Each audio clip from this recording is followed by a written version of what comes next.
boogie like Benson, I'm a Who Dat. I'm a Who Dat. Long as I'm living, I'm a Who Dat. Lose or winning, I'm a Who Dat. Sports Coma, yeah, this is where we do that. Where we do that, where we do that, where we do that, where we do that, where we do that. Boogie like Benson, I'm a Who Dat. I'm a Who Dat. Sports Coma, this is where we do that. Where we do that. Welcome, welcome, welcome. Somebody please better help. Running this thing like elf. I thank God every day I'm not a felt. Go to YouTube live with Big Q and the guys. If you ain't ride or die, the bandwagon get flipped. Been marching in, that was way for the ring. I was yelling out your chain for the championship. Bucking on town, duck down. Falcons, pluck, get shut down. Panthers ain't much touchdown. The vision really belong to us now. So much hate on the Saints, you could probably tell. Ever since Bounty Gate hit the NFL, when things seem fishy, then you probably smell the crooked referees or Roger Goodell. Yeah, buggy like this, and I'm a Who Dat. Every day I'm living, I'm a Who Dat. Lose or winning, I'm a Who Dat. It's the Sports Coma, this is where we do that. Where we do that, where we do that, where we do that, where we do that, where we do that. Boogie like this, and I'm a Who Dat. It's the Sports Coma, this is where we do that. You're listening to the Sports Coma with Big Q and the guys. The rosters we had today was we signed Sed back to the practice squad, and then Kevin Austin got waived from the 53. So probably a couple other little moves. It's just we juggle a couple of things here next couple days. So yeah, open up for questions.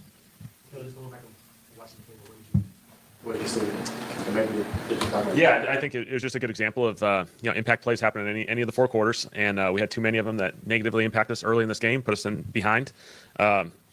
It wasn't all bad at the beginning of the game. I thought our defense, for example, offense, I felt like, first drive, you're doing well, got a first down in there, we're moving it, and then, third down missed stop, fourth down missed stop, and then defensively, I thought we responded pretty well. We did have the miss sack opportunity with the scramble.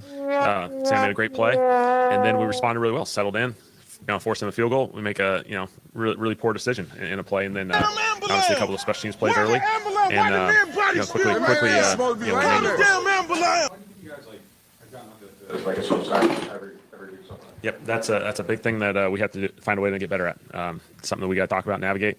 Obviously, it's not where it needs to be. There's little moments that are good. There's just not the consistency early in games, and so that's shown up too many times. You script like the first 15, or are you kind of more like go back field? Yeah, we have openers early in the game, and obviously the situations dictate which ones you call based off that. But you spend a lot of time early in games as far as formulating that and in all three phases. Since the game from your veteran leadership on the team and how they've kind of responded? Yeah, I think we got the right guys, and that's the beauty of this thing is, we're not where we want to be. We're not in the situation we anticipated. We're 0-3. We've missed 3 opportunities so far this year. But I think our guys are working the right way. They understand, it's all about how you respond to these situations. There's too many examples in our league of people, having setbacks like this and being able to respond the right way. So we got to be one of those teams that does it like those teams. We got to replicate that. We got to get better with some urgency. We got to get better quickly. But, I think our guys will respond the right way, and we got to get it done, though. What more do you want from me? Just as a leader, do you feel like you have the vocal side of the leadership that you need on this roster right now, or is that something that you're still building? Well, I think leadership's always growing. I think it's always growing and evolving, and I think we got a lot of leaders on this team. We got a lot of good examples, guys who've been here for a number of years, guys who just showed up. We got to find our stride. We got to play better football, and when you play better football, it leads into all the other good stuff that we're really close to. Opposing quarterbacks, like just finding some of your targets, like Yeah, I think just, when you're playing mixed down football on first and second down, we're not getting the rush that we need in those pass action game situations, and they're creating layered concepts, and we're giving up too many of those explosive chunks in those situations because there's too much other good within that. But those flip the field, those flip drives, they score quickly at times, and so we got to do a better job of cleaning that up. When you say you're getting close to, is it because the young players, is it a mental thing, is it physical that is stopping them from reaching the goal and just being close? Yeah, I think it's a combination of everything. Obviously, we do have some young players. That's no excuse. Those guys, I'm friend, but I'm the cleanup man.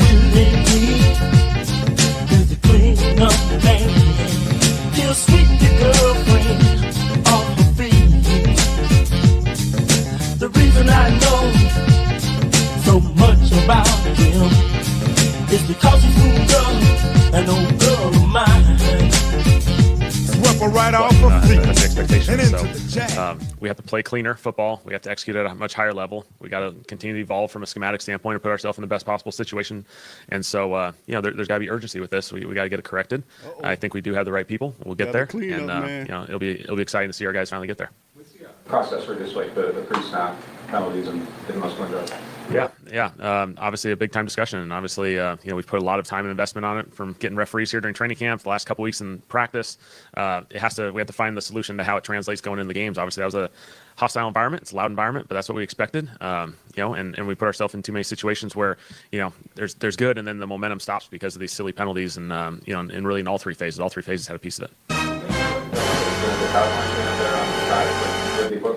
Yeah, we had the equipment. Yep, we had the same environment we had all week here. Are they throwing that flag or not?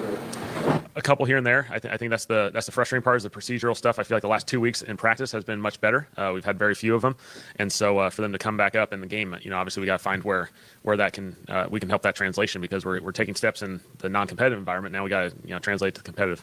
Is there a thought to maybe scaling back on pre-snap motion to maybe limit your offense, but maybe it makes it cleaner? Or do you say the standard's the standard and that's not a possibility? Combination of all that. I think we have to be very honest in our evaluation each week and put ourselves in the best position, because if we got to clean it up, however that means, play simpler football. If that's what it requires, you got to focus in on the little things, and so we definitely need to take some steps. We need to evaluate it. And that's what I'm friend, but I'm the cleanup man. The cleanup man.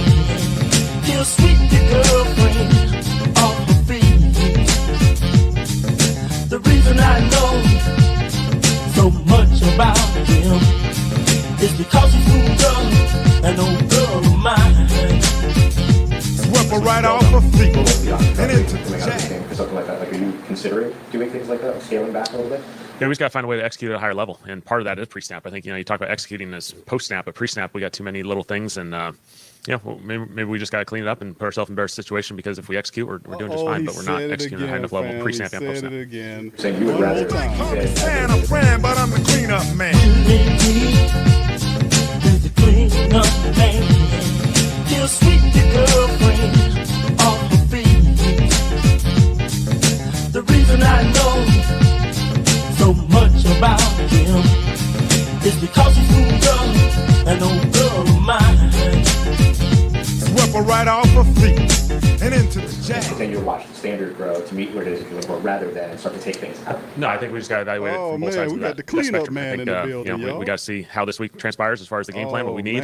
Again, we got to keep it tight, as tight as we can, so that we can go out and execute really well. Don't say clean it up. You scale back, is that put more on the quarterback though? Like maybe even getting those easier Don't reads? do it, Kellen. Don't say clean up man no more. We'll have to see this thing. We'll have to see how this thing progresses. I think I think we can't lose the good that's going on. I think that, like, for example, tempo offense, there's been a lot of positives associated with this. The one little bit that seems to nag us a little bit is some of these pre-snap penalties associated with it, and so we got to play better in it because there's too much good going on. But we also have to evaluate it, and we can't keep having these pre-snap issues. Ben, what did you see on the block punt and the punt return? Right? Did they particularly stand out? Yeah, the block punt, I think, really we just got to execute at a higher level. We got to communicate, say simply, we're not all on the same page. And so that's when you're not on the same page, that's when a free runner shows up. And so, felt like, we have certainly a lot of control on that. The punt return, we have a couple shots down there. We don't get it, and then we lose leverage. And, they made a great play. They got ahead of the blocks and, got a big play out of it. The punt block, was that specifically, you don't have to say who, but was that specifically some sort of an assignment error? Because it obviously seemed like you had enough guys. Yeah. We're fine numbers-wise. It was simply, not being on the same page. And it really was a combination of people. It wasn't just one person. There's not one person that blatantly, doesn't block a guy. We got a number of people that just have to be coordinated and understand their responsibilities and the calls. And, everyone's a part of that one. Spencer mentioned after the game yesterday about the need to sort of work, or desire at least to work on more scramble drill situations in practice. What's your evaluation of the scramble drill so far this season and how you execute it? Definitely one of our notes on offense. We did not, plays are designed to go on time, and at times, a lot of times, in this league, they become off schedule, and we're not doing a good enough job. Jax was a great example. Jack did a phenomenal job. He got to the back corner in a scramble drill, found the voided zone, and catching a touchdown as a result of it. And there's too many other times where we're not mirroring the quarterback, running back to the quarterback to find ourselves opportunities where we can at least, steal yards. I think, so many of the top offense in our league, the scramble drill is certainly a big component. We're going to play a team this week that does it better than anyone in the league, and so they have the ability to play on schedule, but then off schedule, Josh is as good as anyone in this league. I'll ask it the stupid way. Is that a reps thing? Is that a rules thing? Like, how do you go about working that and trying to recreate that environment in practice? Yeah, there's definitely drills, and there's guidelines. There's guidelines associated with the rules of how to do the scramble drill, and then from there, it's a matter of executing that portion. We always say there's the two parts to every pass play. There's the original intent, and then there's the scramble phase. And the scramble phase shows up for every single team in this league. And so, the play's still alive. There's still big play opportunities. Their first explosive play is a scramble. We have a sack opportunity. They turn into scramble. Their receiver does an excellent job of working away and mirroring the quarterback. And so, those things are things that we need to grow in. Pass defense, how do you feel like y'all against like play actions? How do you feel like y'all? Yeah, I think that goes back to that mix down situation. Obviously, there's been a few play action chunks early. Again, we just got to do a better job there. I know you said yesterday, I'm paraphrasing, that after a loss like that, the whole kind of team is tested and the resolve that you have to have. From your perspective, do you call like your dad who was a coach or somebody who may have been there just to make sure you don't That's a great change the question. waiver in any way? I think we just got to Great communicate question. really closely as a staff, as an organization. Continue to question. communicate about this. We got to have the same message, and really link in together as far as being very specific and intentional on what we need to address, what we need to keep encouraging. Because again, any game you can come out of it and see positives and see negatives, and so we got to acknowledge both sides of the spectrum. We got to keep this thing moving. We're 0 for 3.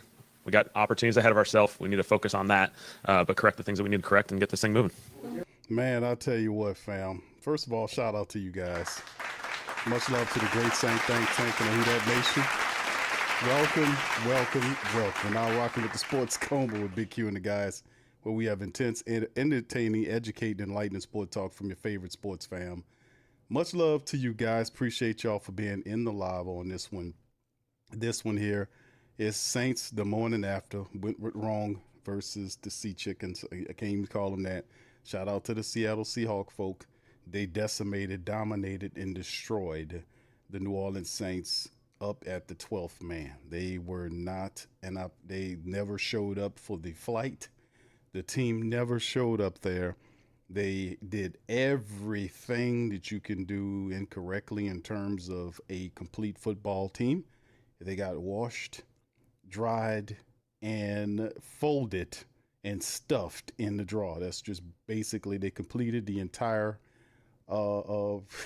clothing cycle, if you will. So big ups to you guys. Appreciate y'all for being in the live. OG Jerry, Linda, DGX, shout out to you, bro, from the Lou. I see you, my man. Appreciate you for being here. Sonia was popping with you. Good to see the ladies in the building. Creole Neto 5844, shout out to you, fam.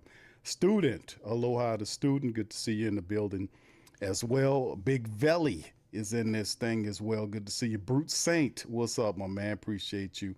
Bayou Bo, Francia, how you doing? Appreciate you as well. Much love. X11, he said he sounds better than Dennis Allen, though. That's one bright spot, indeed, man.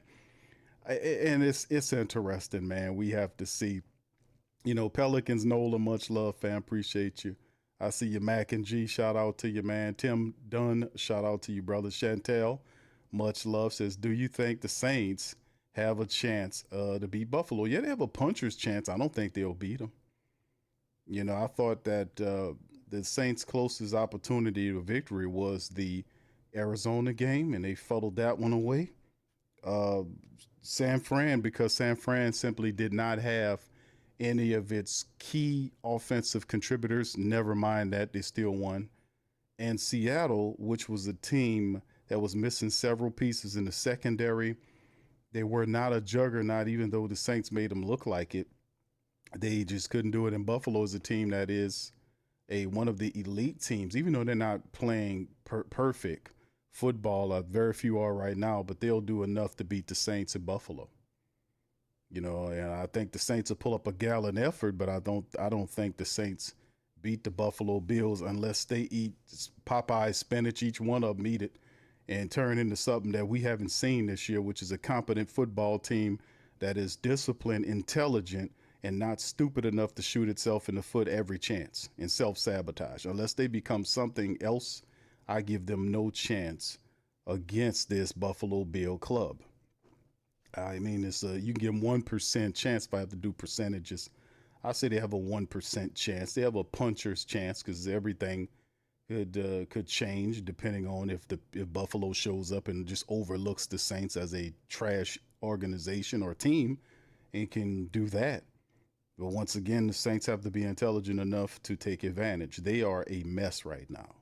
It's a mess. And Kellen Moore, and then the crazy part about it is, man, it takes a lot of stuff to get the Saints right. What's going on with this team? It doesn't make any sense for veterans to behave this way over the first 3 weeks. A healthy team like they never played before with each other. You had Elvin playing with Chris Olave, with Rashid Shaheed. These guys have been playing football together for some time. Spencer Rattler's playing well enough to win games. I know he misses on a few throws if you look at the tape, and that's due large part because the line is so rickety. Like he doesn't even have in some of these the film, and we'll look at it on Patreon tomorrow, family. He doesn't even have time to go through his progression on a few of these throws. So at some point, if you're the New Orleans Saints, man, you gotta look in the mirror, and it's a lot of talk going on with the Saints. The talk is over with, man. It's enough talk. It's time for action. You guys are getting paid. They're not delaying your paychecks. You need to show up and show out, man. And we shouldn't have to tell these guys that, but I guess we do. What's up, Bird Talk? Shout out to you. Thank you, Chantel, for that. I don't think I think it's Buffalo. And I picked Buffalo to win when we did the schedule show. I don't think they beat the Buffalo Bills. I'm just going to be honest with you. I think the Saints are on their way to an 0-5 situation. I mean, I say 0-5, 0-4. I hope I didn't say a Freudian slip there.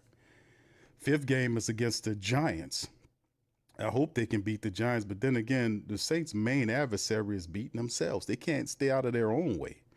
What's up, DJ? Shout out to DJ. State of the Pels 985 live in the building. Snake Bite as well. Big ups to you and all of the fam, man. Listen, shout out Saints Full Circle Podcast. What's up, fam? He said, Q, I'm going defensive heavy in this draft. I ain't mad at you, bro. Also, when you're drafting, bro, feel free to throw a few of those picks on some offensive guards, will you? Let's do that. Let's pick up a couple of guards, shall we? I mean, we have to pick up a few guards here. My goodness. We need some help. The guard position, I was saying that the last couple of years. Last year I was saying that the guard position was in a bad shape anytime you get Lucas Patrick as a starter. We needed to trade. We didn't do anything. And ultimately it kicked us in the backside, right? I don't think it is with it. I'm just keeping it real, fam. This team is not really doing much. All right. What's up, Gundam? Shout out to Gundam. Big ups to the rest of the fam. What's up, Ross the Boss as well? Gundam says we can win. Yeah, you got a puncher's chance. Black Major. Shout out to your fam. Appreciate y'all for being in the stream. What's up, Hendy and Newton? Shout out to your O-line, defense, and a kicker. My goodness, man. This guy's missed, what, how many kicks in a row now? He's missed, didn't Groupie miss like a kick every week? I mean, every week now? Is that right? Am I right here? Is that my mind's fighting against that logic? Did Blake Grupe miss a field goal every week for the last 3 weeks? Put that in the chat. Is that true? Or am I just hallucinating that? Chantel says Cleveland sucks too. It don't make me feel good that Cleveland is in the same boat as us. It really doesn't. But thank you, Chantel. I appreciate you sharing your pain, sweetie. All right. Yeah. Okay. Mac and G says yes. Beverly, what's up, Bev? She says, yes, he did. Yeah, he did, Q. Brother DeWine says, yep, he missed every week. Student says 3 in a row. That is insane. Do you guys realize how ridiculous that is? You got, and it's so ridiculous. What's up, Nola boy? Shout out to you, brother. This is awful, man, that we have a kicker here. This guy didn't make it. It's crazy, the dichotomy of, because this guy was perfect in preseason, except for he missed one in the rain, but was kicking like a wildebeest and setting up for something nice, and then comes into it the first 3 weeks of the season, he's missed a field goal. He's missed a field. But it's covered up by how bad the team is, though, everywhere else, and how funky they are, right? You know, and like I said, I like Kellen Moore. I really do. But the question when I was watching it, and shout out to my pops, we was talking about this on yesterday's recap stream. If y'all didn't get a chance to check that thing out, please do. Because we was giving some good game, pops was dropping some jewels. I asked the question, I said, I was looking at Kellen Moore, and I was saying Kellen Moore, man, is a very likable guy. Obviously, he's a smart man, right? I mean, he knows the X's and O's, and he's a cool dude. You know, you can see the media people like to talk to him, and he's very approachable. He's a very good dude. You can look at him and see he's a cool dude. He's a good guy, right? You can you could talk some football with Kellen Moore, right? He'll talk to you. Yeah, this, that, and third. He'll talk to you. He'll stop in the store and talk X's and O's, which I actually believe that. But does his team respect his coaching acumen? I mean, the Saints have not. I mean, this is like they have went the defense. Like even the defense is the offense was inconsistent. The defense was really greatly, or better yet, further along in terms of what we seen earlier, in terms of what they could be. Like we seen that the defense, their synergy and chemistry, they were locked in more so than what we seen from the offense. So you would think, okay, at least the defense you don't have to be concerned about. But just like with everything, fam, when the first couple of weeks, and we're in week 3, there's more than enough tape on Kellen Moore, offense, defense, and special teams where people can break the Saints down. And the San Francisco 49ers, and you've seen it in the Arizona game if you watch the film, even with the 49ers, they were getting behind the linebackers. They were running wide receivers behind the linebackers. The Saints was dropping the same coverage. And Staley has to do something about that because they figured out his defense. Fam, you watch football and you see that how easily the ball was being moved on the Saints defense up in Seattle. There was no resistance. The quarterback had like 3 incompletions. He had 3 incompletions. The Seattle team went wherever it wanted, when it wanted in terms of its offense.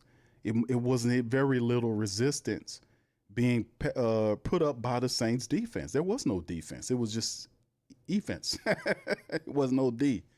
It was no D. It was offense. It was offense to us to watch it. But this is the crazy part about it. Like you watch the tape, man, they're getting behind them linebackers, man. He has to adjust, and one of them guys got to come out of there, man.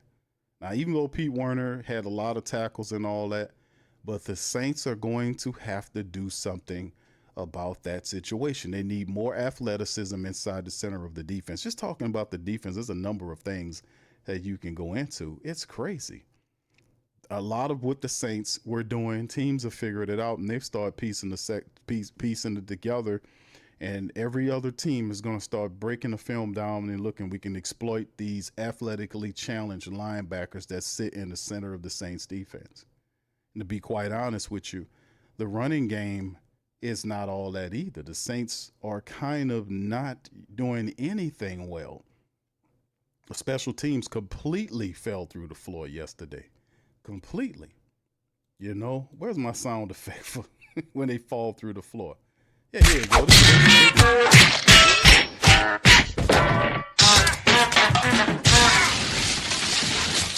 That's what the Saints defense did, and the special teams did. That's a space. Bumbling. That was the kicker right there. Yeah, that was Blake Grupe. He fell out too. That's what happened with the Saints. I mean, they were a complete disaster. And then it kind of, that's what brings it to light. Like, okay, Kellen Moore is not going to go and curse at these guys like Sean Payton. He's not a cursor. He's not going to go point his finger at their to tip of their nose and say, you are the problem or you guys need this type of stuff. He's not going to do that. So he's going to talk, come on, guys, we got to play better. That's his stick. Is that enough? Is that going to be enough for the Saints this time? And like I said, I've been warning family members about this, even though I believe in the talent of our team. But I was talking, remember I was mentioning the psychology of players like Demario Davis and Cam Jordan and all these other guys that were here for the last 4 years and have got infected by losing. Remember I mentioned that? Put one in the chat if you guys remember that. Because I got on a spiel and really got pissed off at Demario Davis not because of the coach speak that he comes with. Like later on in the year last year, he talked about how when they literally are eliminated from the playoffs, he says, we're not going to panic. What do you mean you're not going to panic? I guess you don't need to panic because y'all are done. You're cooked. Remember he had that long speech coming to the Who Dat Nation about the future. Oh, shut up, bro. What are you talking about? We don't want to hear that, man. That's not the proper place or time to have that type of speech and telling us. You need to tell your goddamn teammates that. I get pissed off right now thinking about it. And Demario Davis is a loved person, but that guy there, man, he was the one that never batted an eye or pointed a finger or anything aggressive at any of the losing the Saints were doing for the last 4 years. And he was supposed to be the leader of that team defense. He never said not one damn thing negative about how that team was ran by Dennis Allen, his homeboy. And I used to say how Demario Davis would literally march them effing players off the edge of the volcano behind Dennis Allen and never open or use a brain cell or a word to criticize how the team was losing. He's the perfect pitch man to come along with all of this F stuff about patience and all this kind of stuff. No, the patience is done. We've been patient. We gave y'all a chance 4 years ago, for the last 4 years, and all you did was sit up here and insult the support base by telling them to look beyond the results. And Mickey Loomis is playing games as a general manager. And the media people they're not gonna get too hardcore with the people because the Saints will not give them a press pass. I told y'all that too. They won't complicit, silent, and very agreeable media coverage at all time. They will take your press pass away from you.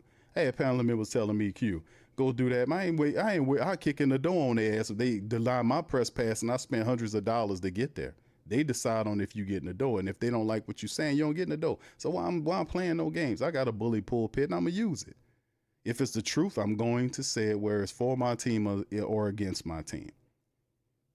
So what I'm saying is, where do the team go from here? They say, okay, Q, they were telling me in the comment section in DMs, they said, Q, this is what the national people say we was going to be, this type of thing. And I'm sitting up here saying to myself, we don't have to be what they say we're going to be. They don't know who we are. But obviously some of the losing and the bullshit losing garbage time mentality infected this team. The Dennis Allen era has infected this team. It really has. We still have players on this team that still have that losing garbage, losing ass, give up mentality. And it showed its ugly face in Seattle. I mean, they had a whole week of practicing, and everybody, his mama, his grandma, and the grandpa, and the grandpa, and even the babies knew that if you was going to Seattle, that you would have to use a silent count because it's very loud. Did the Saints look like they had a silent count or knew what they was doing? Hell no, they didn't. No, they didn't. They didn't use anything. They just went up there and stunk. And that's the point. And I don't care if Cam get on the plane and cuss at him and all that. Most of them dudes have dead on the plane.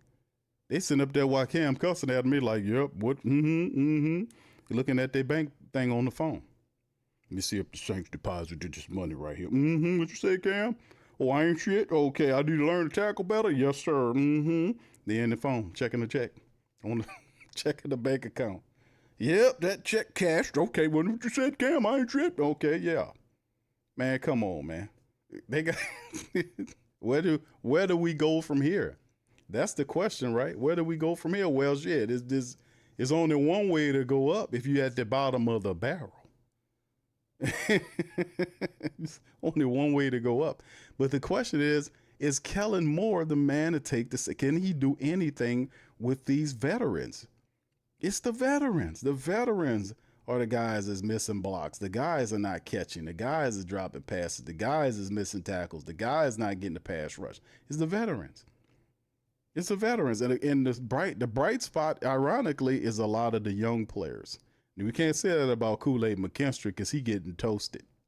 Might have to come up with a new nickname for Kool-Aid until he get his facts straight. Could y'all help me out? Kool-Aid McKinstry has the coolest nickname on the Saints team. What is his proper title right now? Until Kool-Aid get back to being smooth, what is Kool-Aid's name now, man? Could y'all help me out? Give me some nickname options. Y'all are very intelligent. I'm pretty sure y'all give me some options. You heard me? Let's see what y'all. What's a fitting name for Kool-Aid McKinstry right now? Oh my goodness, Kool-Aid, man, he getting killed. He getting filleted, fricasseed, all kind of stuff going on with young Kool-Aid. And I like Kool-Aid. He's a young player, but they're gonna tear him up this year. And that's what they tell us. They're going right after him often and early and often until he proves himself. So we have to figure it out. But yes, a lot of the older established veterans are not doing what they're supposed to do, ladies and gentlemen. And you see it. So Kellen Moore can say it up to the point. The reason I'm bringing up the veterans is because these are the people that have to be the voice of the team. Now, Kellen could tell these guys, but Kellen can't go out there and throw a pass or catch a pass or block or kick a field goal or make a tackle. He can't do any of that. All he can do is set the environment for the team to do it. If they're out there making mistakes, the only thing he can do is force them to practice more or pull them off the field. Kellen obviously have the intelligence and the temperament for him. Look, he's not frizzled up here. He's handling these questions pretty good. And truth be told, Kellen Moore this is what he is. Like if he wins big, and we haven't seen him win big yet, but during the 3 games, he's had the same temperament. He's very even keeled. I think even if we have won the game, he would be the same way, which is respectable. But at the same time, is this coaching style agreeable to the personnel that we currently have on the team? The coaches on the field, the team captains, AK-41, Demario Davis, Cam Jordan, and the older established veterans on the team, Eric McCoy. These gentlemen, they have to step up and put their foot down. And it's difficult for them to do that because a lot of these people we talking about are the ones making a mistake. So how are we going to put our foot down to the players, the younger players, when you're the player that's screwing it up? So it's hard to lead when you're not doing what you're supposed to do. You're not going to be the youngsters and like, man, how you just got burnt by that dude. How you going to tell me to keep my eyes up? Well, that's the truth, ain't it? We're going to see how it works, man. So I just question, not so much Kellen, but like, okay, Demario's seen this before, but I don't know. I don't know if I could trust Demario Davis with saying, hey man, this, that, and the third. I don't know. Because what I've seen from him the last 4 years doing Dennis Allen, I don't like how he was so agreeably attached to Dennis Allen and refused to say anything negative about Dennis Allen. I refuse to, and that really kind of dropped my thought process and be like, dude, you kind of, I don't know if you just a fronting or something. I don't know. It's something not right about that. Because the person that I think you are, or what you are, you're supposed to be a guy that tells the truth, and you kind of not telling the truth about this Saint stuff over here. You playing games, kind of. It's like 2 different looks. You know what I'm saying? Which got me like, oh, I don't know about you, dude. But I Cam is not like that. Cam will talk. Elvin talked. Lattimore talked until they got rid of him. Michael Thomas talked. He left during his trade. So they had a couple of guys that were laying the smackdown in terms of the truth about what was going on with the team. But are these older guys that's here been infected by losing so much so that they don't know how to win anymore? I mean, I don't know. It's just a question, man. So, I mean, Kellen Moore, man, he got a tall order, because even though the national people are telling the Saints they're going to be picking for the 1st round draft pick, that don't mean you have to believe that. You don't.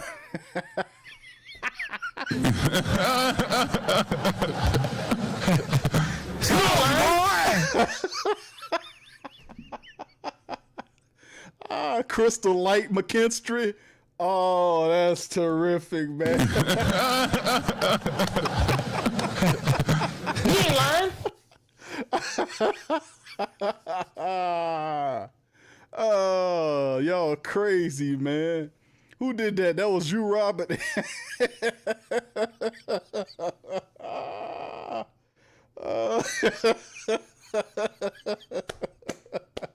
Oh, okay. See, I told y'all the Great Saint Think Tank. Y'all are crazy, man. That's awesome, man. Crystal Light McKinstry. Oh, man, that's awesome, man. That was Robin. Shout out to Robin, man.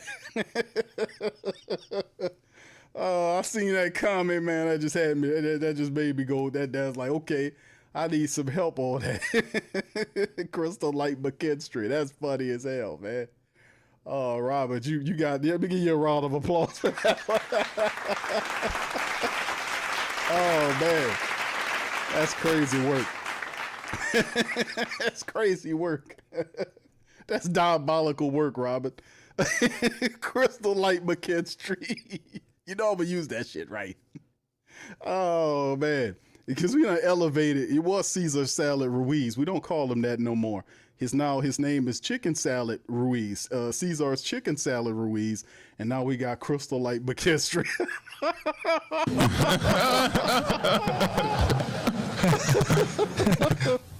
Oh my goodness, that's good, man. That is so funny.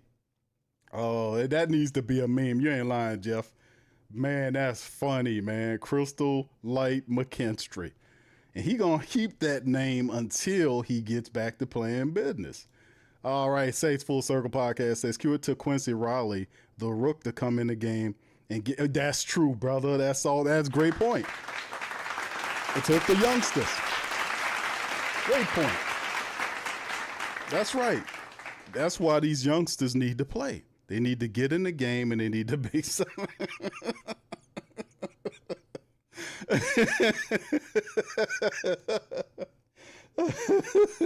Oh man, Justice says, hey, McKinstry, until he stopped being so friendly and locks up. Yeah, bro. Right. See, you say they're messing over Kool-Aid messing over himself by playing sloppy. Bro, the man leaped. The dude did a Saquon Barkley over his head, bro. He didn't turn backwards. That's all he could have. He hit a 360 over the top of him. The dude jumped over Kool-Aid, bro. I mean, my bad. Crystal Light McKinstry. Until he can get better at that, what can I tell you? He needs to get better at that. I'm just being honest, bro. That's great. That's diabolical work, though, Robert. You own one on that one, bro. Oh yeah, that's good, man. So I asked for it though. I said, fam, we need to come up with a better name for Kool-Aid McKinstry because he ain't playing all smooth and everything. And I'm like, man, what do we got? Crystal Light McKinstry is perfect. All right, so anyway, man, that's what I'm talking about in this one. This Saints the Monday after show. I like just talking about it, man.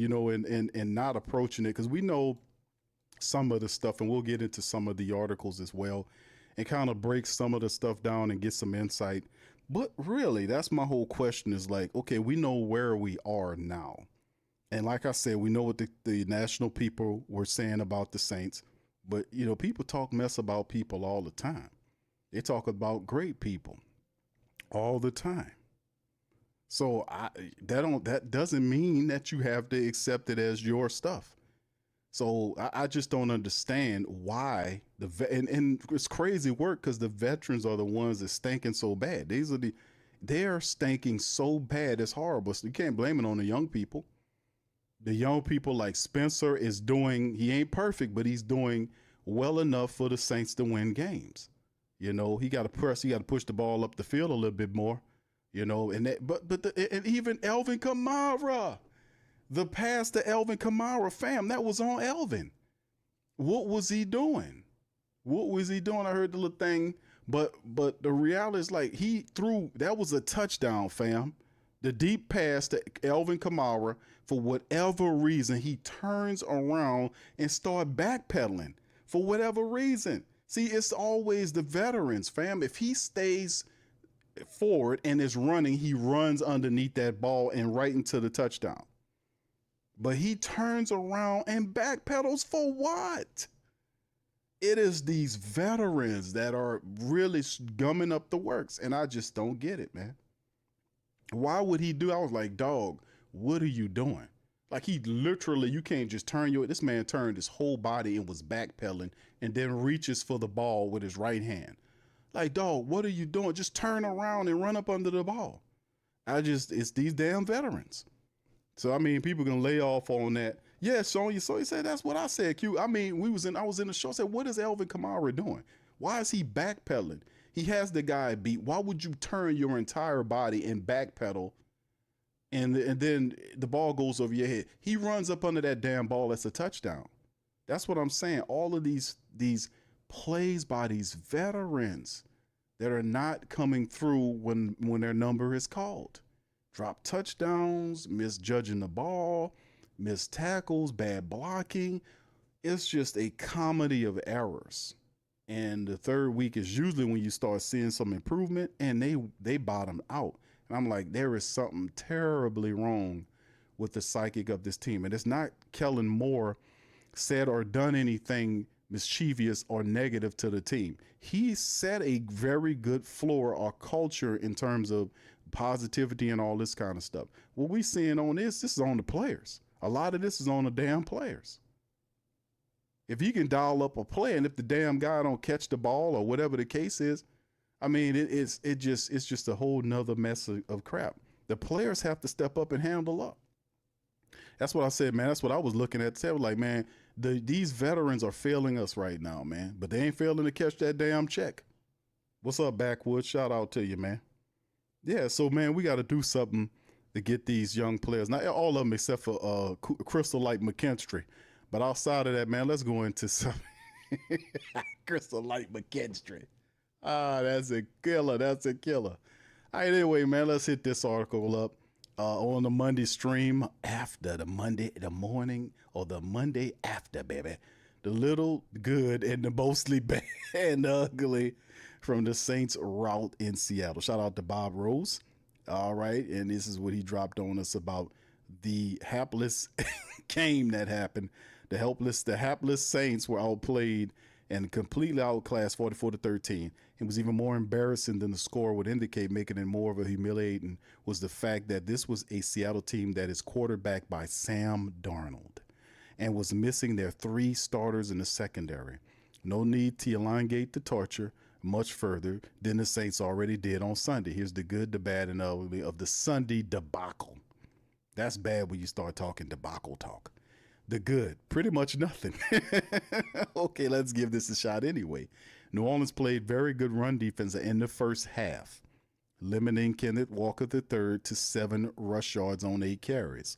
For the game, Seattle averaged 2.6 yards per rush, with Walker gaining only 38 on the ground. Granted, Seattle didn't have to run the ball with the way the Saints were gifting them points. Still, it's at least something for Brandon's unit to take out, otherwise a putrid display. It was only 1 week, but plenty of teams have an off day or even get routed by an opponent only to go on to bounce back for a solid season.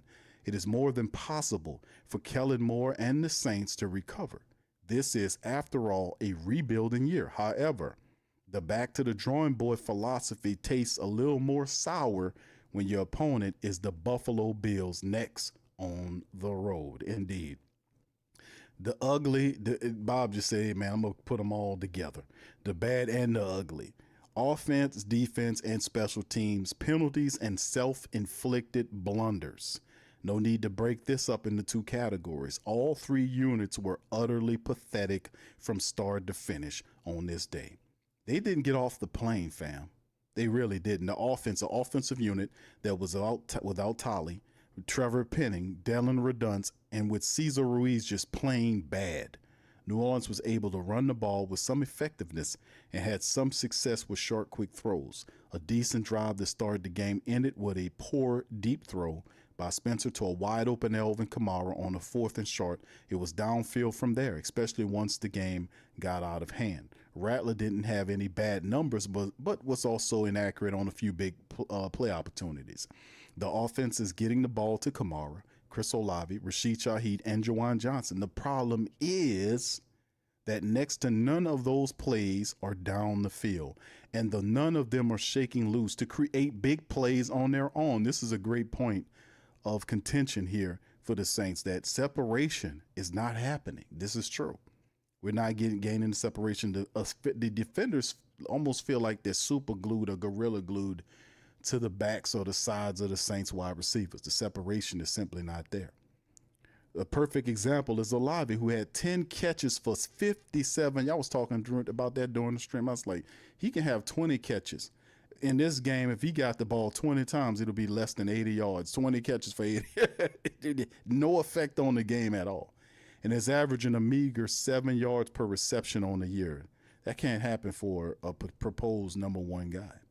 The Saints playmakers are simply not making plays, and their lack of blocking or infuriating penalties from the offensive line isn't giving them extra opportunity to do so.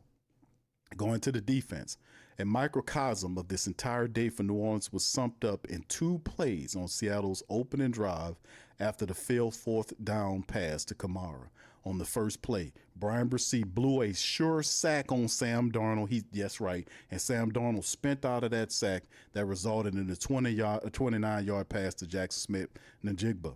2 plays later, linebacker Isaiah Stallbird batted down a pass on a beautiful blitz to force a field goal attempt. However, a dumb personal foul by Brian Bresee gave Seahawks a 1st down and led to an easy gift touchdown to open the game. That was also another thing. They had him stopped, and we've seen that, fam. We've seen that happen several times through the last 3 weeks. The Saints will have them stopped in some kind of way. They'll have a penalty of something that would then gift the offense an opportunity for a new set of downs. We've seen that happen all the time. This was a great point because out of all the other stuff we've seen, you kind of forget that, but this is true. So, yes, the Saints played good run defense. Their performance against the pass was abysmal. New Orleans had a non-existent pass rush, while their coverage was worse than crumbling dam against a fast-rising river. Damn, Bob went nature on their ass. Smith-Njigba tortured the Saints defensive backs with 5 catches for 96 yards and in basically less than 3/4 of action. Sam Darnold riddled New Orleans for 218 yards while completing 14 of 18 passes. Downright ridiculous. And this is not the first time that we've seen a quarterback who is a mediocre quarterback.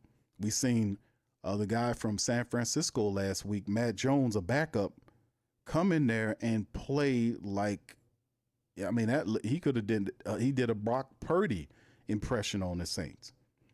He was passing too. The Saints could not generate any pass rush. They didn't make the man uncomfortable back there, and he torched them.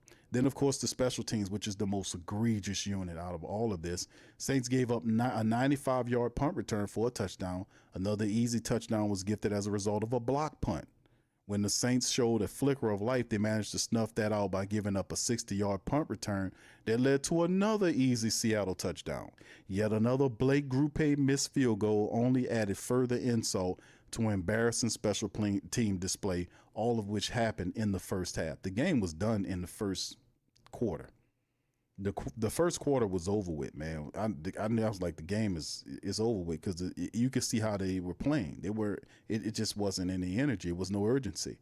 So to sum it up, the Saints couldn't block, avoid penalties, which 8 in the first half, 11 for the game, create big plays offensively, cover receivers, rush the passer, tackle a kick returner, guard against a block punt, or even make field goals. That is damn near all of the fundamental things that you need to do as a team to win games. So they couldn't block, avoid penalties, create big plays offensively, cover receivers, rush the passer, tackle a kick returner, guard against a punt block, and make field goals. Golly. Any momentum taken away from the first 2 weeks were blown up in 30 minutes of bloopers during the first half at Seattle. The Saints now stagger into Buffalo next week to take on a Bills team far superior than the Seattle Seahawks. Shout out to Bob Rose. Bob is pissed. Let him have it, Bob. Let him have it. It's crazy, man. It was really, really ridiculous. The flag situation was just the penalties, and we've talked about that. They had 13 penalties in the first week of action. They dropped it to, I think, 6, and then now they're back up to 11. So you try to look at it as a building moment going forward, but where do you go with this? Because you can look at the first one, say, okay, this, and then the second one, okay, we can see what's happening. Then the third, the bottom flaw, and then the Seattle team is not really that good. They're not really that great of a unit. So why did they look so drastically bad? Why did they not give an F to play football? Why did they go up there and lay it down when they know? That's why I'm questioning the mindset of it, because I'm like, dude, you're a team that is 0-2 going into this game. You must know, and I'm pretty sure the coaches, all of them, are telling you, fam, we have to play hard and smart in this game because we do not want to open the season up 0-3. We don't want to go there. We don't want to be in an 0-3. 0-2 hole is one thing, one win, and you halfway out. But 0-3 hits differently. And you know what's going to really be stinky? 0-4 on their ass. That's really going to be something, because I'm not giving them a chance to win against Buffalo. I'm just going to be honest with you. All right, what's up, DJ Field Code? DJ Field Code 79 says, ship them boys some gumbo. Q, bro, they need to. I don't know what's going on with them guys, bro, but they suck. They got to get it together. Cam was looking all pathetic up at the presser, and I guess he's wait till we get on the plane. We're gonna fuss. You got to fuss at a guy that's a millionaire player checking his bank account. Cam, yeah, it's not the same, man. All right, and then of course, man, this is another one from NOLA.com. Shout out to them. They kind of covered a little bit. They talked about the disaster there was and a 5-hour flight back on top of it. Phil Galliano has got to be going crazy, man. His unit was pathetic. That's the worst special teams play that I've seen in a very long time for the New Orleans Saints. What a disaster. They could apply the Saints' entire performance Sunday, but for now, let's just focus on the special teams, which was about as rough a game as a team could have. The punt return for a TD, block punt, doing both first quarter seems impossible. That's what the Saints did to bury themselves. That wasn't all. They gave up a 60-yard punt return, a kickoff return in the second half that set up another touchdown. And Blake Grupe missed the field goal in the first half. The 5-hour flight back home had to feel even longer for special teams coordinator Phil Galliano. That was a disastrous haul for the Saints. And then, of course, we talk about the penalties in microcosm. Now, this what kind of digs into it. Flags galore. Saints aren't good enough to beat most teams. To get a win, they'll have to play a clean game. 3 games into the season, and it's clear they can't do that yet. Penalties haunted the Saints again, just like they did in week 1. The Saints committed 11 penalties against Seattle, including 8 in the first half. Brian Bursi's unnecessary roughness penalty for a headbutt, butting a player after a third down stop extended Seattle drive leading to a touchdown. The Saints also had a false start on 4th down attempt and ended up having to punt. The punt was returned for a touchdown.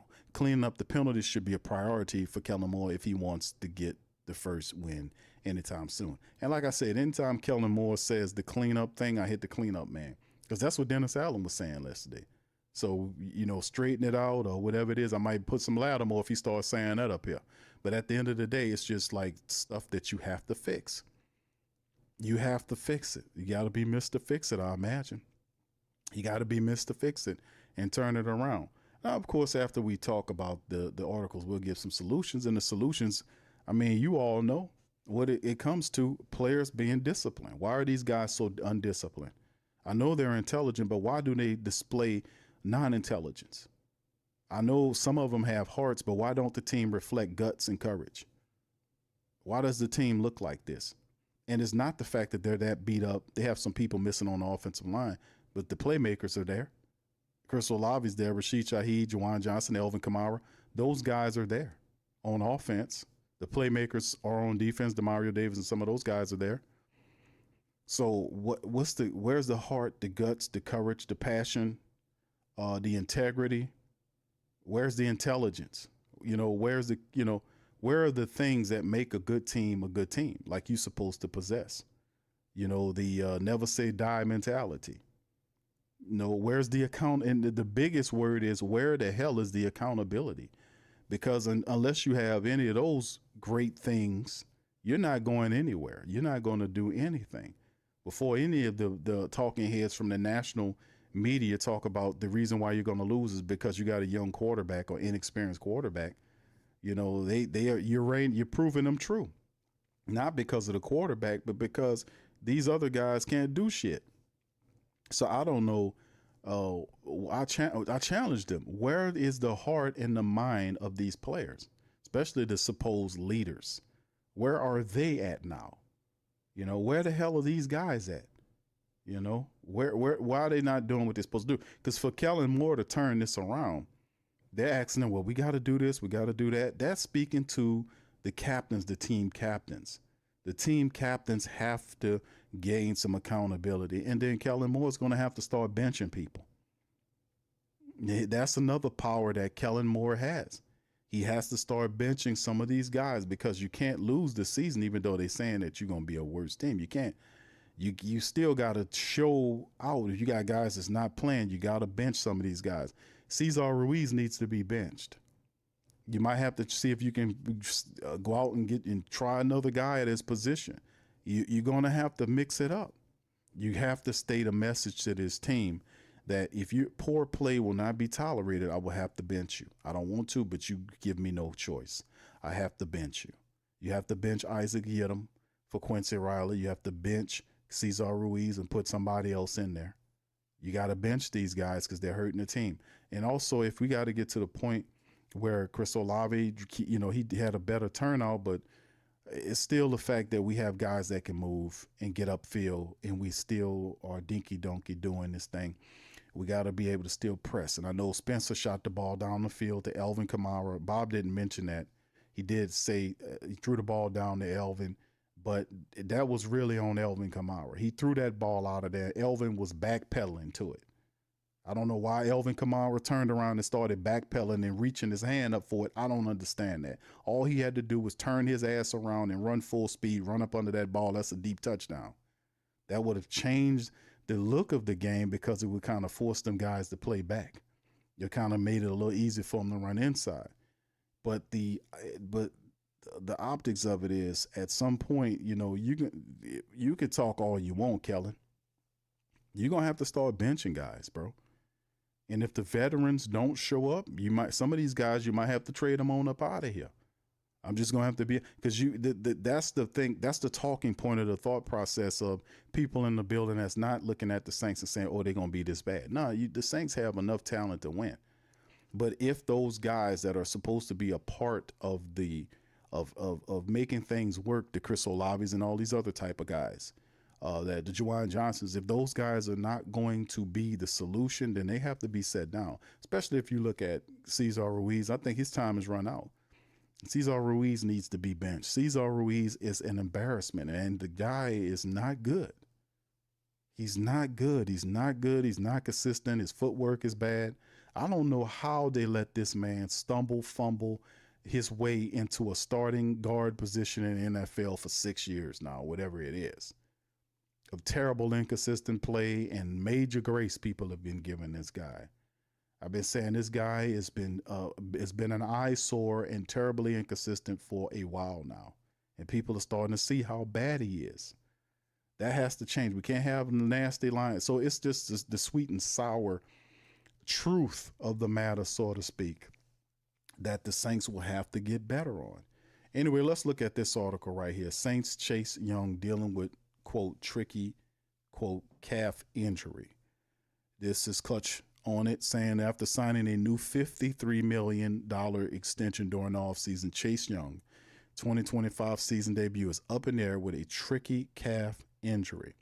After turning a quality year in as a rotational player for the Saints, he says New Orleans, the support base, have been patiently waiting for his 2025 debut. Unfortunately, according to Kellen Moore on Monday, that might take some time, as Young is currently dealing with a calf injury that could prove tricky over the course of the entire season. I thought it was not for us to worry about. Sometimes those are tricky injuries. Sometimes you got to see how this thing progresses. Moore told reporters via ESPN's Cat Terrell, he's doing everything he can, but we've got to do what's right for him, not just this week, but from a season-long perspective.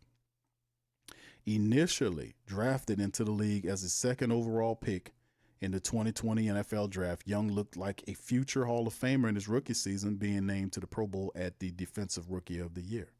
But unfortunately, the Commanders, he simply never reached those heights, being traded to San Fran before his rookie contract ran its course. And let's see if I can get the rest of it here. Yeah, there you go. From there, Young signed a one-year, $13 million deal with the Saints, played well enough to earn a longer look, recording 31 tackles, 21 QB hits, and 5.5 sacks, and a forced fumble before signing a new 3-year, $51 million deal to serve as a long-term answer off the edge. Now, Young just has to get healthy enough to make good on that deal, sitting not so pretty at 0-3 with a trip to Buffalo for a September-ending battle royale with the Bills forthcoming. The Saints could really use a player like Young to put some pressure on opposing quarterbacks while easing up a bit of tension on Spencer Rattler. Unfortunately, as Moore noted, it's very up in the air when that will actually happen, as it sure sounds like Young will be a fixture of the Saints injury report this fall, with his status in one game likely unrelated to whether he will or won't play the following week. Very interesting article and well stated when you talk about the pass rush game and the opposite. Now, Carl Granderson is putting in a stellar effort, but his compatriot on the opposite side is missing. When Kellen Moore talked about this a while ago, he said it was nothing to see here, pretty much. Nothing to worry about. And look at it now, 3 weeks have passed and Chase Young is still not even close. He hadn't even been practicing. We talking practice. He hadn't been practicing. So, I mean, whatever it is, man, they will not allow him to practice with it. That ain't good. So what also isn't good is the fact that the Saints cannot rush the passer, which will serve for a difficult matchup nonetheless with Buffalo if you can't get the Josh Allen. You know, you can't get the Josh Allen. So, I mean, I don't know, man. I don't know. I think Monday and Tuesday should be days where the Saints need to be having some tryouts. A couple of weeks ago they had 4 offensive linemen came in here. They tried. We need to bring in some people. We need to bring in a kicker to try out. We need to bring in the edge rusher to try out. We need to bring in somebody. And that's the thing also Kellen Moore needs to do. He needs to let these people know that there are always going to be players that we're going to bring in here nonstop until we get the right combination of people. I'm not comfortable with none of this that's going on right here. As long as the team is giving up and looking like this and sitting up here, we got a bunch of check cashers, man. We got check cashers on this team, man. Still infected from the last 4 years of failure from Dennis Allen, man. We need to get these check cashers out of here. We need people that want to earn that money by putting out a decent performance. They all need to get their money back after what they did and said none of them deserve a check for going up there and doing this. They don't deserve no paper for that. For where they gonna get, you don't shut their goddamn direct deposit down on that game and force them to get their money back on that. They don't deserve to get paid after that. They didn't even show up to that game. They didn't even show up. All right, so anyway, fam, let me go to y'all, man. Y'all throw it in the chat. Let me know how y'all feel, man. But yeah, this is some of the stuff. But the solutions are, okay, Q. We know the team is stinking it up right now, 0-3. How about solution time? All right, well, solutions. Here we go. Solutions for the Saints is taking a hard look in the mirror at themselves. You know, where's y'all? Where are the overall intelligence, discipline, passion, courage, accountability, respect, all of that stuff? Integrity, all of that. Where is all of that at? Where is that at? Because you're not going to win or do anything if you don't have that. That's number one. Number two is Kellen Moore is going to have to get more aggressive in this approach. And I know he's a nice guy and all this kind of stuff, but nice guys finish last. Tell them, ladies, nice guys finish last. And I'm not telling you to be a doofus or a moron or all this kind of stuff, but y'all know what I mean by that. Some people internalize nice as stupid, don't they? Tell the honest truth, be honest. The reality is he has to get more sterner. I'm not saying become a cursor and start railing on these guys, but no, start speaking, making your words have more impact by using your actions is what I'm saying. You know, make your actions match or your words match those actions by moving these guys, benching Cesar Ruiz, benching, what's his name? Isaac Yiadom, benching some of these guys, forcing Staley to play more athletic linebackers than Pete Werner. You know, moving them DeMario in and out, or moving Werner off the field and putting an athletic linebacker next to him. Finding a more bona fide pass rusher to help out, and finding a way to kind of, and you got to scheme it up. That's what they get paid for. Putting more pressure on these quarterbacks, getting rid of that soft coverage that they playing. I mean, it'll look different if you had linebackers that can get to the ball, that can cover areas.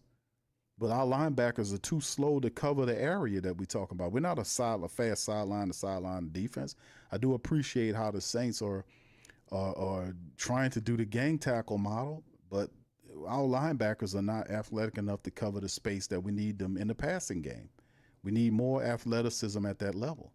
We have two athletically challenged linebackers playing in the center of the defense, and the last two teams have notified and seen that and are passing the ball behind them and having success.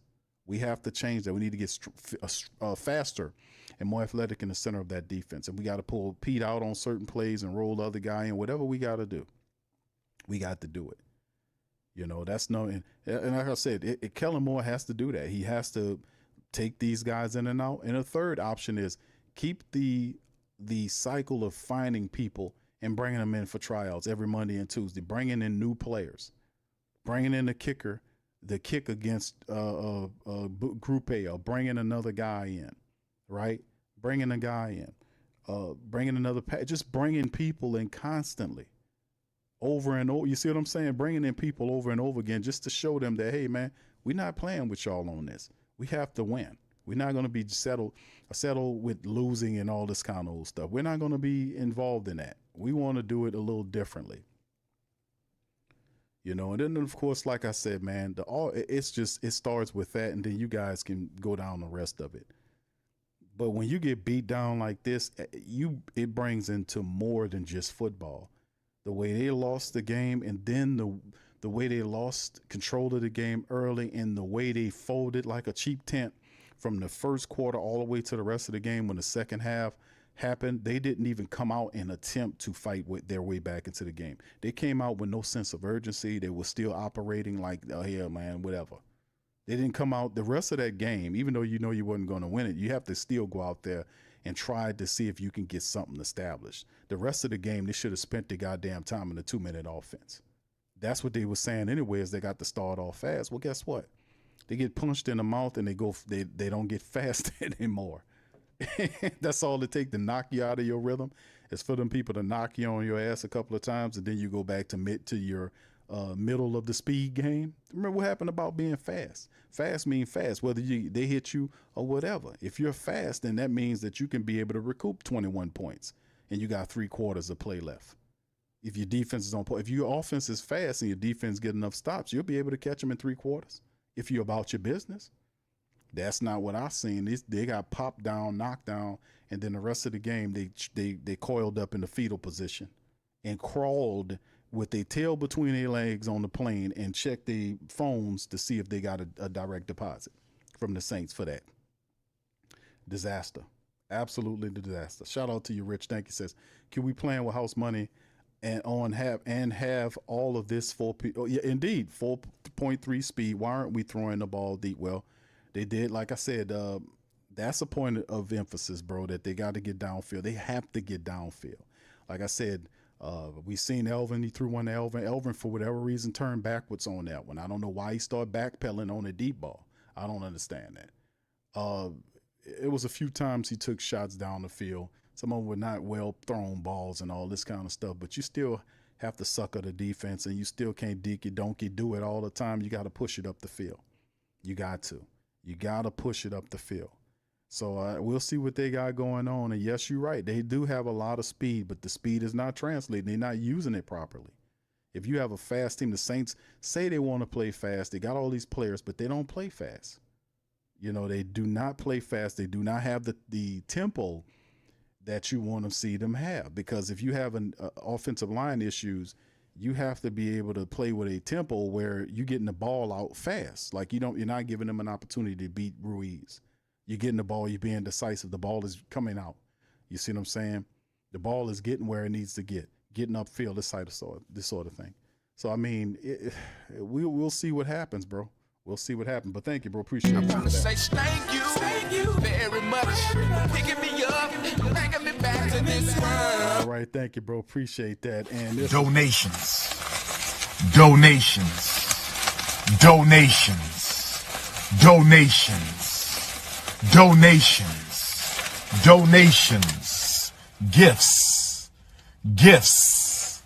Gifts. More gifts. More gifts.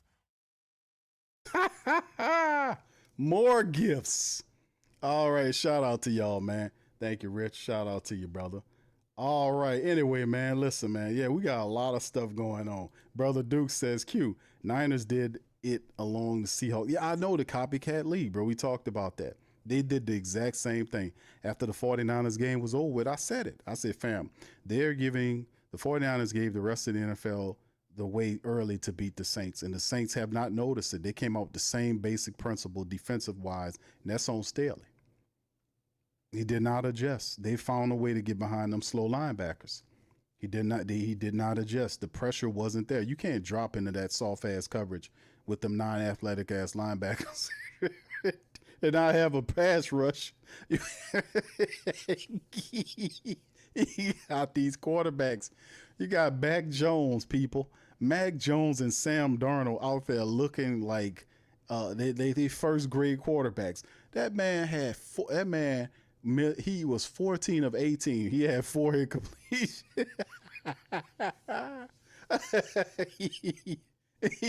We gonna play defense. We gotta have 2 non-athletic ass linebackers, and we're gonna drop them in the coverage. We're not gonna give them the benefit of the pass rush to speed the quarterback up.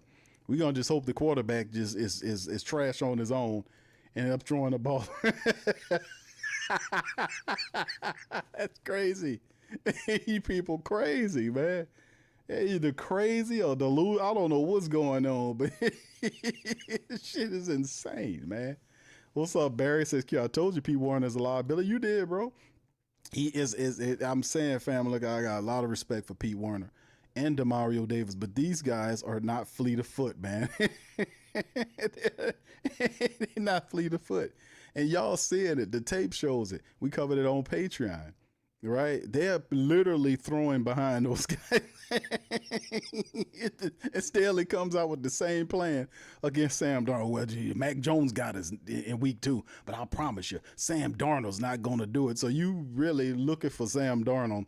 Just not. This guy's still an NFL quarterback, man. Regardless of not, he might not be one of the best, not even close, but he's still an NFL quarterback. He can't, we count on him not to make an incompletion, and he getting in there throwing balls that we don't even see that guy throw.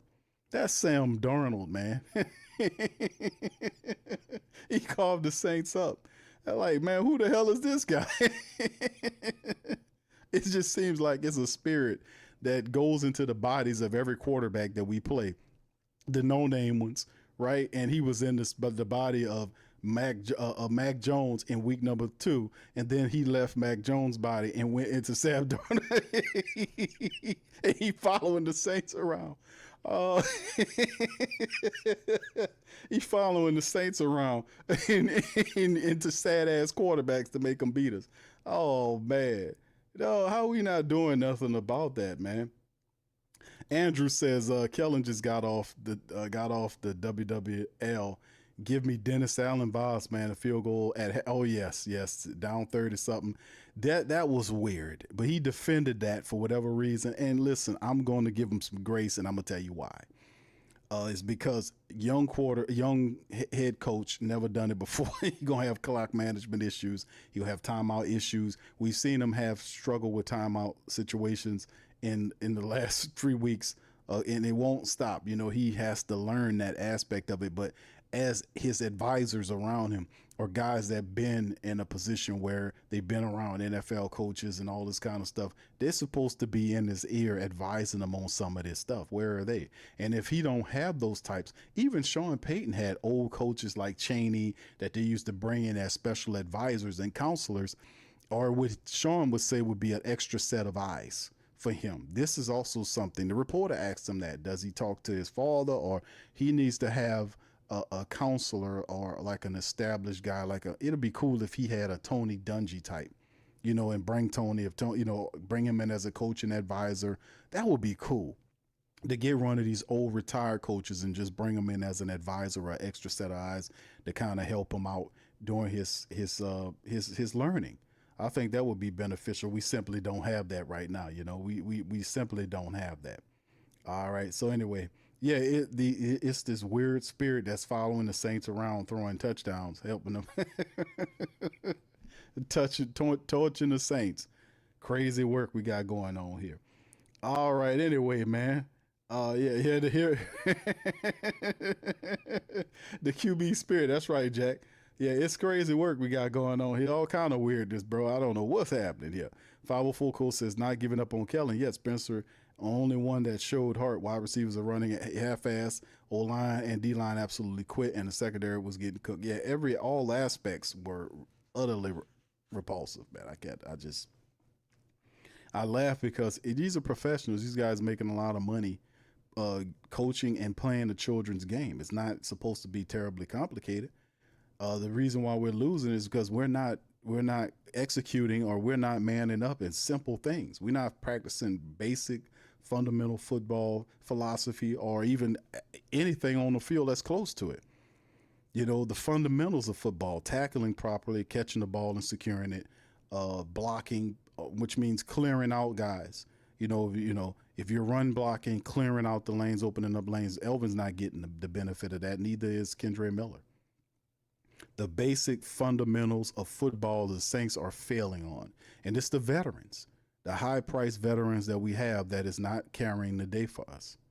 They're not. If guys make catches, we win games. You know, if guys make touchdown grabs, we win games. If guys make field goals, we win games. If guys tackle, we win games. If guys don't create stupid penalties.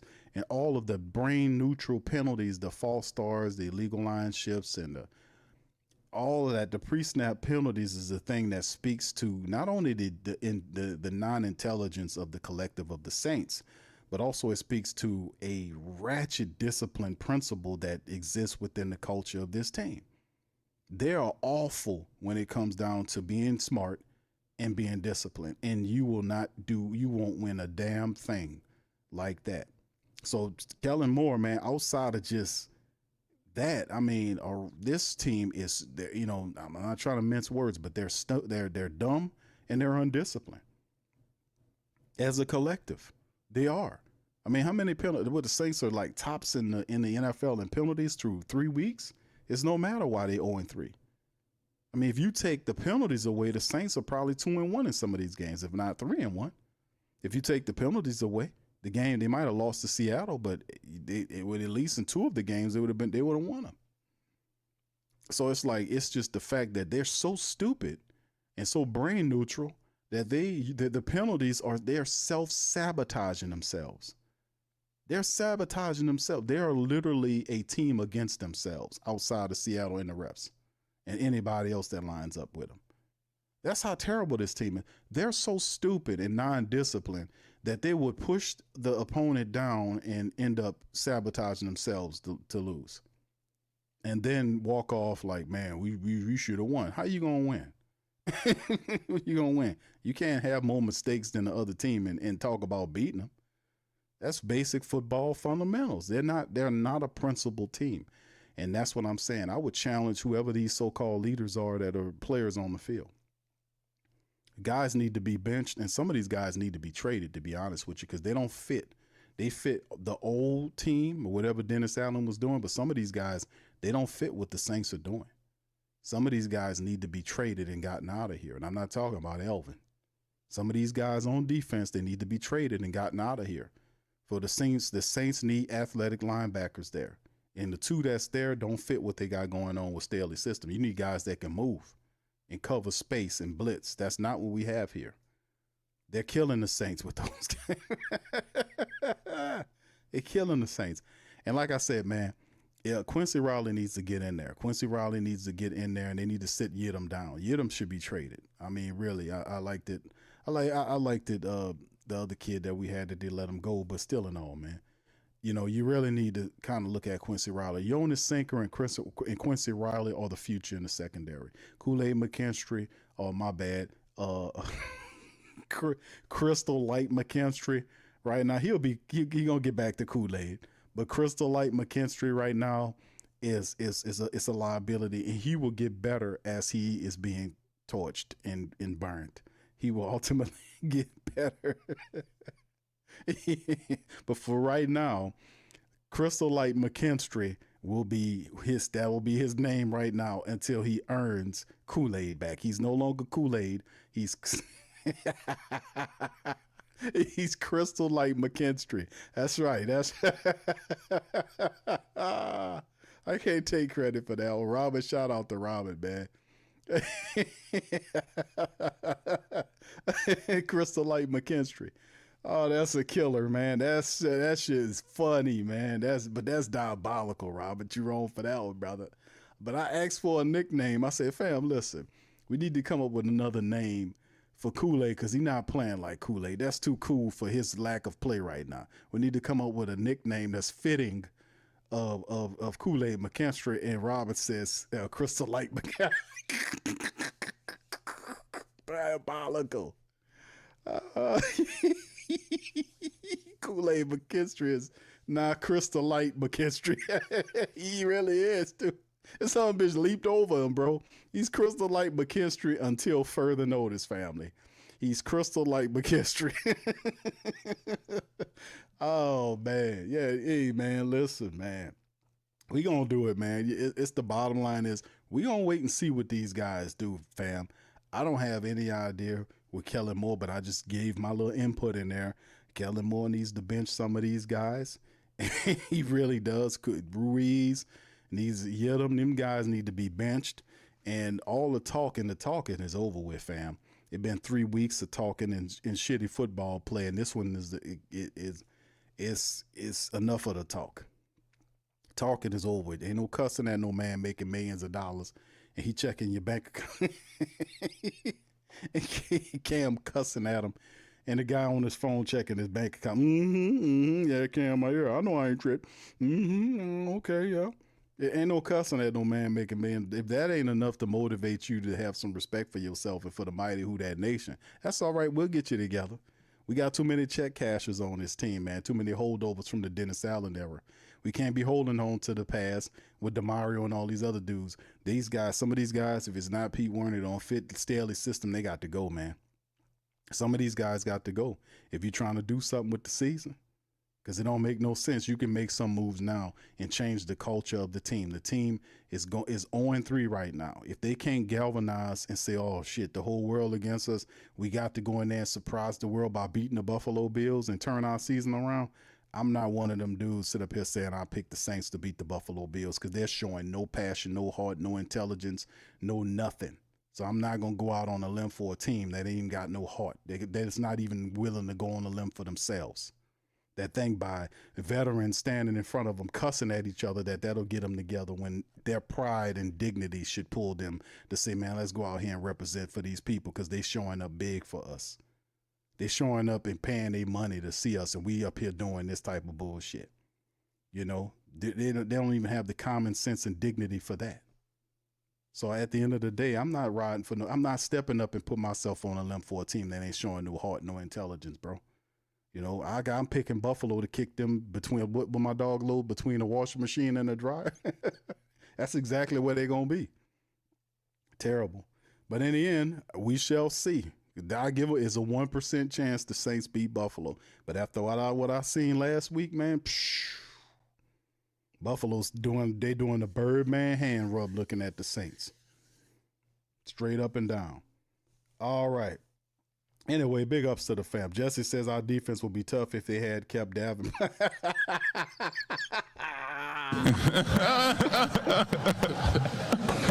What? Bro, what are you talking about, man?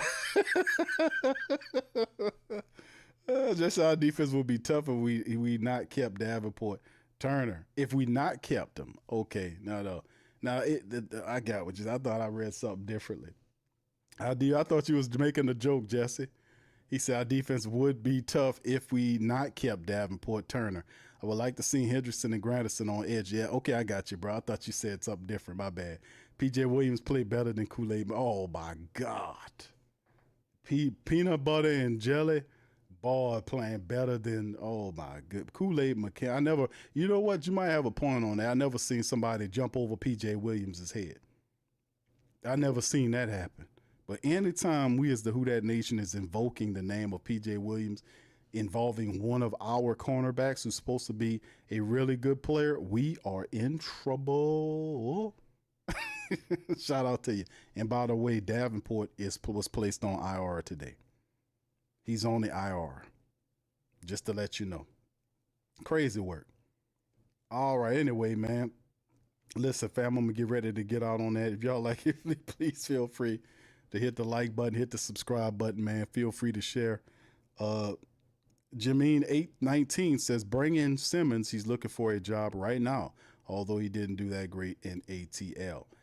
I don't know if they do. I don't know if they're going to spend some money to go out and get Justin Simmons and bring him here. I don't know. I think Kellen Moore and Staley's looking pretty comfortable with Jonas Sanker. They feeling pretty comfortable with the guys they have. I think, you know, who could we bring in to generate a pass rush? What could we do about that? We need somebody to help out with our pass rush. We're not generating any pass rush at all. And usually when you do that, you kind of hurry the quarterback into an interception or even a fumble, you know, so we are not getting to the quarterback, and that's a problem. And the guy just standing back there, just picking the Saints slow ass defense apart.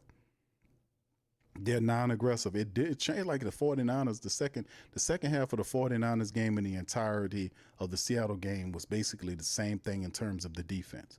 They didn't do anything different. It's just ridiculous. All right. So anyway, man, I don't know. It's just, I don't know what to tell y'all, fam. Outside of the obvious, you know, it's the inside stuff that I speak about that they're not exhibiting. And if you're not exhibiting that, then you're basically a dead football team that's collecting checks. So is that what we have here? Obviously with 0-3. Can they turn it around? Anything and everything is possible. You know, I don't know what they're going to do, man. But like I said, that type of affair makes you look in the mirror at yourself and really do some soul searching and some introspection. That's what it basically goes into. So I just don't understand, but we got to turn it around some kind of way. So like I said, I like Kellen Moore. I think he is a smart guy. I just think that I don't know how he reaches these players outside of benching some of these guys and, you know, and you know, going through the practice. But we practice all week and this is the best you look. I don't know, fam. I don't know. This is quite the position, man, to be in. I really hate the fact that the national people are smiling saying, I told you about the Saints. But they were saying that the Saints was going to be bad because the quarterback play. The Saints aren't bad because of the quarterback. They're bad because the veterans are not showing up. That's the truth. But nonetheless, it doesn't matter because the Saints are 0-3 and a laughing stock. off of their own inability to believe in themselves and execute. So it's still a long season. I don't know where they go from here, but you most certainly they're at the bottom of the barrel now and ain't nowhere left to go but up. Maybe they can this moment will serve as a furnace to galvanize them, to crystallize them into something. You know, sometimes these type of things do serve in life. You have hardships that, you know, depending on your perspective, that, you know, stumbling blocks become, you know, building blocks. It depends on your perspective. But that's with so many people, that has to be a uniform thought process throughout the entire Saints team. Is that the type of perspective that these guys operate with? Could this be a galvanizing moment after being humiliated like this to Seattle? Time will tell, fam. This is a very confusing rendition of the Saints in 2025. All right, Wyo says call it what it is, Q. Mickey and Gail, not good people. That's right, Jason. At least we have the Tigers, baby. Go Tigers. All right, what's up, Tim? Shout out to you, man. St. John 34 says yesterday's defense would make Foskey look high. Indeed, man. Indeed, bro. Duke says, I do like the idea that Saints should bring in older veteran coach to assist. I think I was like, that's something Coach Payton did. Coach Payton would go and find, he had older coaches like Coach Chaney and others that were retired head coaches that were like involved in football from the college and NFL level for like 30 plus years. These guys, 40 years, these guys were lifetime coaches. They're retired and Coach Payton just offered them a job to come in and just be an extra set of eyes to watch out and give him advice on things. Kellen Moore needs that. You know, his father is a football guy. He might not reach to his dad, but maybe he could find somebody that was in the NFL. He needs some help.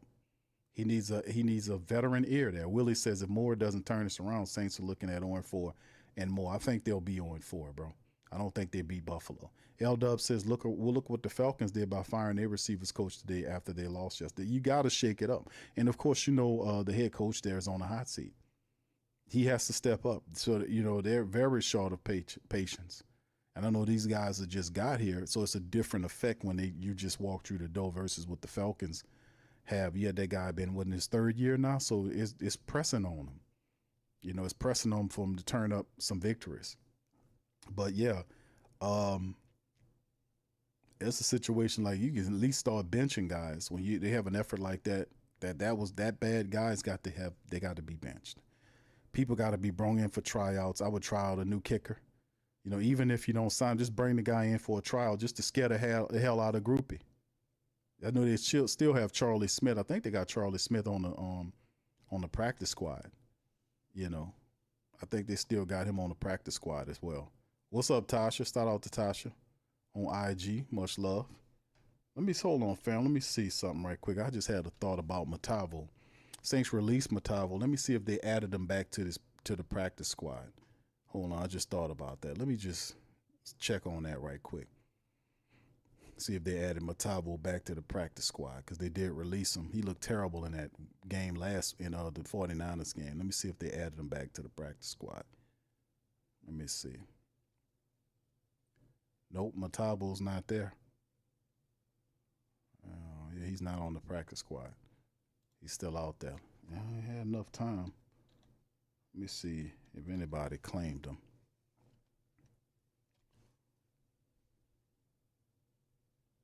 I don't know. Just something I just checked.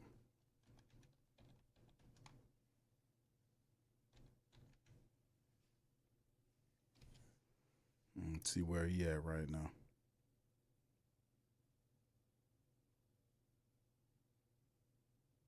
He's still out there, I won't say.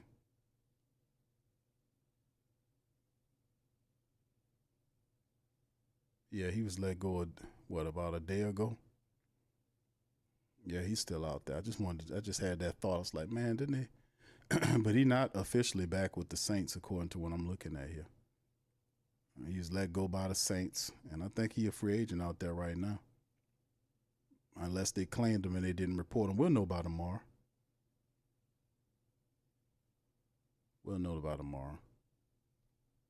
All right, but anyway, just wanted to know. All right, Jason says, hey, Q, do make it low. So what, bro? Online now, goddamn it. Hold on, you guys in the chat, I see you. Hold on. You guys want to blame me for all this stuff. Well, hold on. Let me tell you something. Because I was supposed to talk on WWL last week, and I didn't do it because I do whatever I want to do. I know I got a contract, but I'm Slick Mickey. I do whatever I want now. I do whatever the hell I want, you know. Now, you can blame me all you want, you know. Let me tell you something. This is the Saints are going to win, baby. I personally guarantee a win in Buffalo coming up in week 4. I'm going to tell you something, man. Hold on. I promise that. Hold on. Next week, week 4 against the Buffalo Bills. Y'all remember? Are you young people out there? And it was a fighter, and you might not know his name. It was Muhammad Ali. I used to want to fight like Muhammad Ali. I used to, a guy punched me, and I said, "Oh, yeah, I'm just going to watch him on TV." I was trying to, It's not for everybody, so I just started being in football. I just said, I'm going to be an exec. But anyway, listen, he said, "You're going to float like a butterfly." Well, hold on, not that one. He said he was going to shock the world, baby. And hold on now, and that's what that's what we're going to do against the Buffalo Bills. We're going to shock the world. Yeah, hold on now. You watch and see. We're going to shock the world. That's what we're going to do. Mm-hmm. That's what Mickey going to do. Mickey says you're going to shock the world. So we're going to shock the world. Mickey's picking the Saints to beat the Buffalo Bills. And if it worked, man, y'all know y'all got it first from Mickey Q. All right, Saints Full Circle Podcast says Kellen Moore said he want everybody to play up to their superpowers. We gotta understand nobody. Did he say that? He must be a Marvel guy or one of these guys. He look like a video game head. Jay says, Q, you realize we didn't have an undrafted free agent running back show out during OTs or et cetera. We also had a running back show out. Yeah, we always have. Yeah. Well, you had, what was the kid's name? He did okay. He was okay out of college, but he didn't show out. You're right. Who was the undrafted guy we had here? The running back from Toledo? Was it Toledo? One of the places, and he just didn't. They try to give him a chance in preseason. He just didn't have it. That's true. We didn't have one. The guy had good prospects, but he just didn't show up as anything. He really didn't. All right, Dr. Gray said, I know Mickey didn't just mention. That's right. Oh yeah, Dr. Gray, hold on now. Hold on. That's right, baby.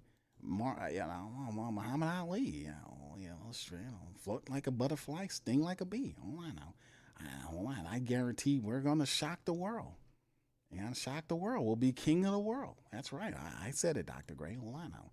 Andrew says, coming into this game, we're at a top 3 defense. Going into on first and second down. Come on, man. First, Mac Jones, now Darnold. Josh Allen going to have Crystal Light McKinstry grabbing them ankles in the end zone all day. Crystal Light McKinstry. We just started some stuff, fam. Crystal Light McKinstry. Crystal Light McKinstry. Indeed. Hey, man. Kool-Aid got to play better to get his name back, fam. You got to play that. Marcus Yarns. There you go. Thank you, St. John 34. Jack says he's from Delaware. That's right. The Jackrabbits, I want to say. Yeah, the Jackrabbits, is that them? Kevin says, how many GMs would keep their job after 4 going on 5 years? I mean, Mickey Loomis is in a unique situation, bro. He really is. He's very unique. Dr. Gray said, thanks, Q. I had watery eyes yesterday. I put my hoodie on. I hear you, Dr. Gray. Don't worry, brother. We're going to have fun regardless. Whatever the case may be, man. Win, lose, or draw, bro. We're going to still be repping and having a good time, man. So it is. Yeah, Barry says, yeah, that's funny, man. I know, Barry. Crystal Light McKinstry. Shout out to Rob. Let me get a man a round of applause. Shout out to Robert, man. Robert gets credit for that. What's up, Dominique? Yeah, Robert gets credit for that, man. That was funny. Chris, that's his name. That is his name until he plays better. That's his name. It's Crystal Light McKinstry. It's no longer cool. It's no longer Kool-Aid. It is Crystal Light McKinstry. All right, so with that being said, fam, I'm going to skedaddle on that. Listen, y'all do me a service. Please feel free to hit the like button. Hit the sub button. If you're not a sub up to the Coma. the share button, and the bell for notifications when we come back. Tomorrow we'll be on Patreon. That's right, fam. Patreon.com/the Pro Media Network. Link in the description section. We'll be on there for our YouTube and Patreon membership family. We'll be doing the film work on the Saints versus the Seattle Seahawks game. And listen, fam, it's a lot to learn. I know the tape might look bad, but it's a lot to learn in the film. I was looking at it earlier today. It's a lot to learn in it and to get better and do better. So even with some of the bad film, the Saints could learn from some of the mistakes, make better throws upfield. They had a few people that was open. The blocking game, the angles, the tape never lies. It shows all of the nastiness and good in its full entirety. So I mean, it's positive. It's a positive. You can pick out a positive from what we did yesterday to improve upon if you're looking for it, right? So anyway, yeah, that's what I'll be doing tomorrow, and we'll break it down. So anyway, if you want to be a part of that, link in the chat, link in the description section. With that being said, I'm out, and I'm going to holler at y'all on Tuesday. And for the rest of the family members, I'll see y'all on Wednesday. Much love. Who that to you? Peace.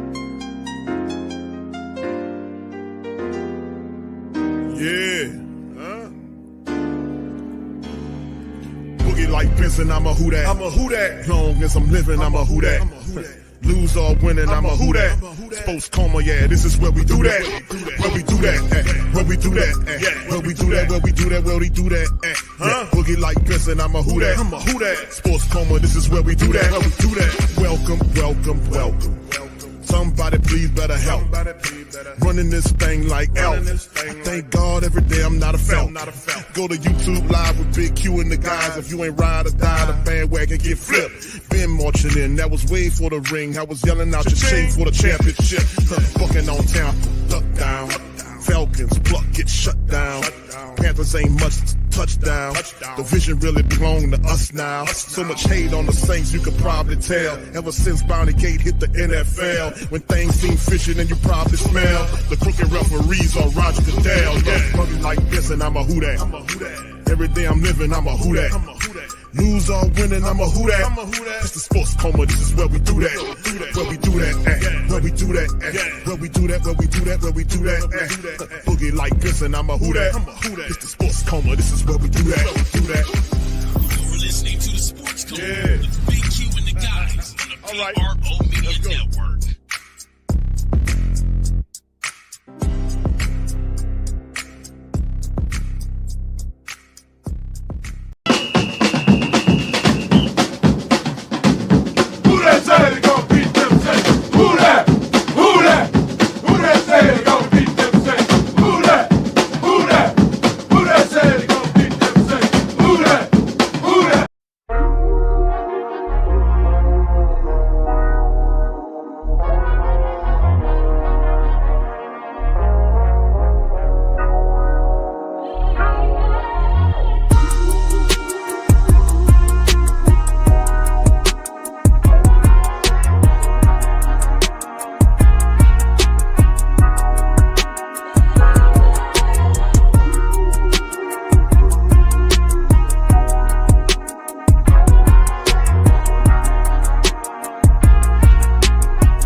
WhoThatDaily.com. That's right, the WhoThatDaily.com. Your one-stop shop for everything New Orleans Saints, New Orleans Pelicans, LSU Tigers, even the top flight boxing news. So if you're a Who Dat and you're looking for a place to stay up on your team, WhoThatDaily.com is your site. The WhoThatDaily.com for the sport Who Dat in all of us. That's right, At the Pro Shop is the platform store where you can go and buy all the latest merch to support the platform. Available at the Pro Shops, we have dozens of hundreds of products available for you and your family. Unisex tees for men and women, hoodies and sweatshirts, tank tops, kids and baby items, long sleeve tees, mugs, pillows, wall art, bath bedding, face masks, phone cases, stickers, bags, fanny packs, socks, hats, and many other items. Please feel free to check out the Pro Shops. The link is in the description section below. And remember, it helps the platform continue to grow. Check out the Pro Shop and Who Dat Nation.